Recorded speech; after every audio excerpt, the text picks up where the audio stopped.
warahmatullahi wabarakatuh. Bagaimana kabar anak-anakku semua di SMK Ihsan Tazakah, baik kelas 10, 11, dan 12. Izinkan saya mengutarakan terima kasih telah menonton video ini. Jangan lupa subscribe, follow channel SMK Ihsan Tazakah. Hari ini izinkan saya Pak Bagus untuk memperkenalkan salah satu program dari tingkat SMK, yaitu praktek kerja industri. Tentu anak-anakku semua di sini masih banyak beberapa di antaranya yang menanyakan proses dari praktek kerja industri itu sendiri. Nah, kita biasanya menyikat dengan kata prakerin ya. Di tingkat prakerin ini kita ada TEFA, Teaching Factory juga. Nah, saya sudah mempersiapkan sebuah buku di sini. Sebenarnya ini tim yang menyusun.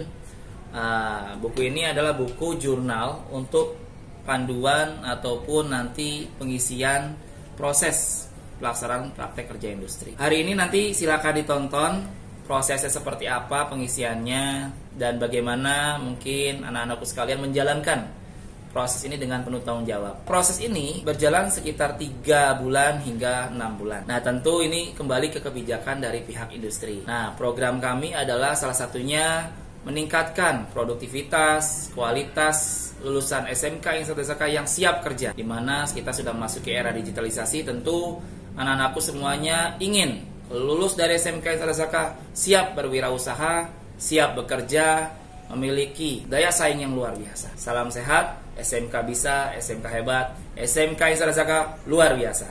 Selamat menyaksikan videonya. Terima kasih.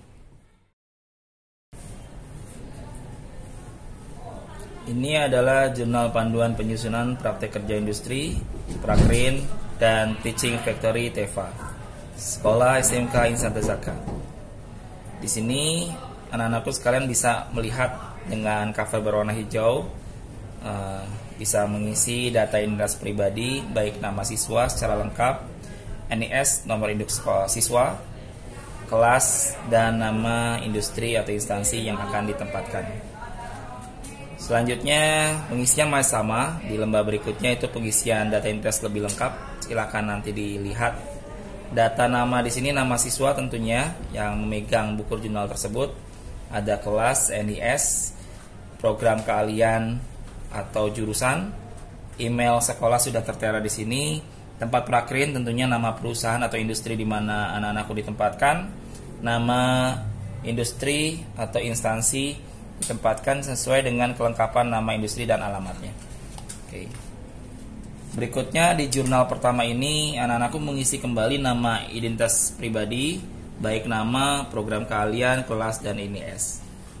Nah, di lembar persetujuan adalah lembar di mana anak-anakku sudah disetujui atau siap untuk melaksanakan praktek kerja industri ataupun TEFA. Hari dan tanggal sesuaikan di mana anak-anakku ditempatkan di perusahaan tersebut. Nama pembimbing sekolah pada umumnya di sekolah kami adalah anak-anakku, nama pembimbingnya adalah wali kelas ya. Wali kelas anak-anakku sekalian di tingkat kelas masing-masing. Pembimbing industri adalah instruktur di mana nanti pertama hari masuk anak-anakku mengisi sesuai dengan nama instruktur dan tanda tangannya. Nah, untuk yang di bagian bawah ini bisa dikosongkan terlebih dahulu sampai pelaksanaan sudah disetujui.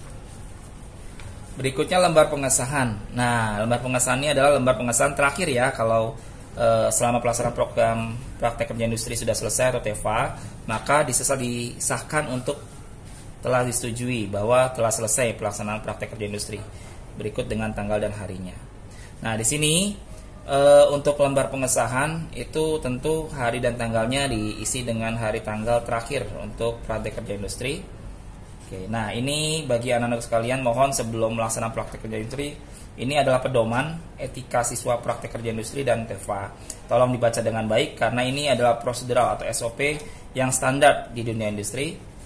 Berikutnya ada beberapa pesan moral, silahkan dibaca untuk motivasi dan hal-hal yang terkaitannya dengan kebaikan untuk kita semua. Nah, ini untuk daftar isi, silahkan dibaca karena ini juga penting untuk urutan. Nah, ini akan anak-anakku semua di rumah atau di sekolah sebelum pelaksanaan tolong dibaca baik-baik, baik itu aturan, sistem, dan pelaporan. Dan tata tertib berikutnya. Berikutnya ini adalah identitas siswa dan perusahaan, di mana identitas siswa ini tentu sama persis dengan depan, cuma mungkin akan lebih lengkap. Di sini silakan sertakan foto dengan menggunakan seragam seragam yang lengkap ya. Nah, kalau bisa di sini seragam yang menggunakan baju prodi ya, sesuai dengan jurusan. Ukuran 3x4. Identitas siswa ini adalah nama siswa, NIS, nomor induk siswa, terus ada kelas dan keahlian, tempat tanggal lahir anak-anakku sekalian, nomor handphone yang aktif. Mohon nomor handphone tidak berganti-ganti karena itu akan sangat berimbas untuk ke dunia praktek kerja industri. Nama orang tua siswa, nama orang tua adalah sini nama orang tua anak-anakku ya. Kalau memang di sini ada wali yang bertanggung jawab langsung, silakan diisi. Nomor handphone di sini adalah nomor handphone orang tua, alamat rumah lengkap. Terus di sini anak-anakku bisa tanda tangani. Biasakan dalam penggunaan tanda tangan tuh nama ditulis dengan lengkap, baru lakukan penandatanganan. Selanjutnya, lembaran ini adalah lembaran di mana anak-anakku mengisi identitas perusahaan. Nah, sebelum mengisi identitas perusahaan ini, alangkah baiknya saran kami adalah melakukan konfirmasi terlebih dahulu, karena ini ada hubungan dengan data lengkap industri. Jadi tolong diisi sesuai dengan yang diinstruksikan oleh pihak instruktur di perusahaan masing-masing atau pamong disebutnya. Nah, setelah itu nama industri dan waktu lama. Silakan dicek dari pihak industri bahwa sampai tanggal berapa Anda melaksanakan. Tanggal masuk dan tanggal keluar. Berikutnya, nah ini adalah checklist untuk kehadiran, di mana akan melakukan 3 sampai 6 bulan. Nah, daftar hadir ini sesuaikan dengan nama siswa, NIS dan tempat prakerin. Nama perusahaannya tulis dengan lengkap. Terus ini ada tanggal 1 sampai tanggal 31, di mana tanggal di setiap bulan itu paling maksimal 31. Tinggal disesuaikan ya. Misalkan di bulan Februari biasanya hanya sampai tanggal 28. Maka anak-anakku misalkan masuk di tanggal 8, berarti isilah di tanggal 8 ini dengan checklist atau titik. Ya, checklist atau titik sesuaikan dengan prosedural. Terus lakukan hingga proses praktek kerja industri telah selesai. Isi ini sesuai dengan instruktur dari perusahaan masing-masing. Oke. Selanjutnya, monitoring ini ya adalah monitoring pembimbing internal, di mana pembimbingan ini biasanya pembimbing dari sekolah ya. Dia melaksanakan monitoring. Nah, ini tanda tangani oleh pihak pembimbing sekolah.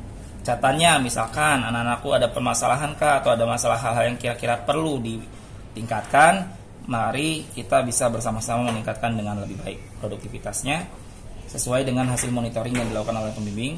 Nah, selanjutnya ini adalah laporan kegiatan harian. Nah, ini hampir serupa dengan checklist kehadiran, namun ini adalah laporan kegiatannya sehingga lebih detail ya. Nah, ini hari tanggalnya sesuaikan dengan hari tanggal yang ada di sini setiap hari. Ini lakukan setiap hari selama 3 sampai 6 bulan sesuai dengan waktu lamanya praktek kerja industri atau TEFA. Nah, di sini yang diisi yang pertama adalah pada, ini diisi dengan isi nama Dudi atau perusahaannya, minggu keberapa mulai masuk. Misalkan di setiap bulan itu kan ada 4 minggu. Nah, ada 4 minggu ya. Nah, adik-adik semuanya atau anak-anak sekalian masuk di minggu keberapa? Minggu ke-1 kah, kedua, ketiga, dan keempat. Nah, ini harinya tuliskan nama hari dan tanggal yang jelas.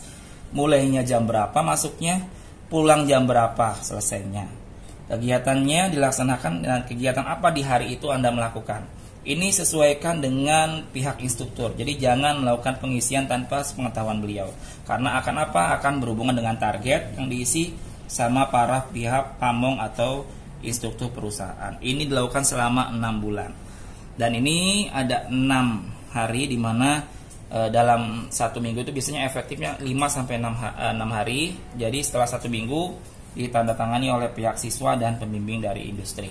Oke, dan ini dilakukan selama 6 bulan, maksimal 6 bulan. Biasanya 3 sampai 6 bulan ya. Selanjutnya ini dilakukan sampai selesai.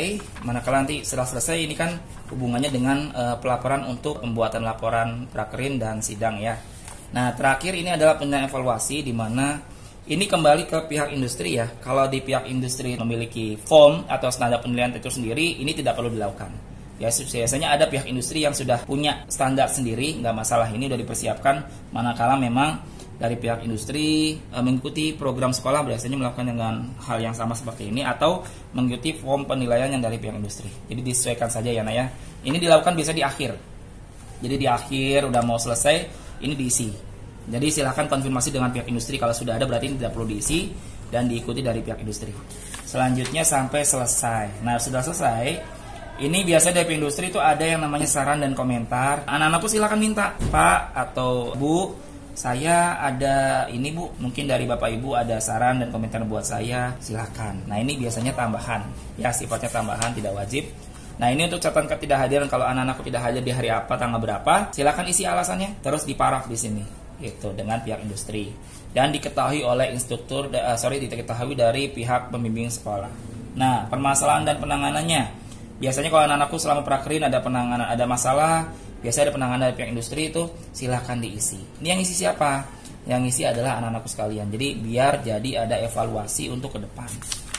Nah, setelah selesai pelaksanaan prakerin selama 3-6 bulan lamanya, anak-anakku diberikan tanggung jawab untuk melakukan atau melaksanakan laporan praktek kerja industri ataupun TEFA. Nah, selama penyusunan laporan harus diketahui oleh pihak instruktur dari pihak industri ataupun pihak sekolah.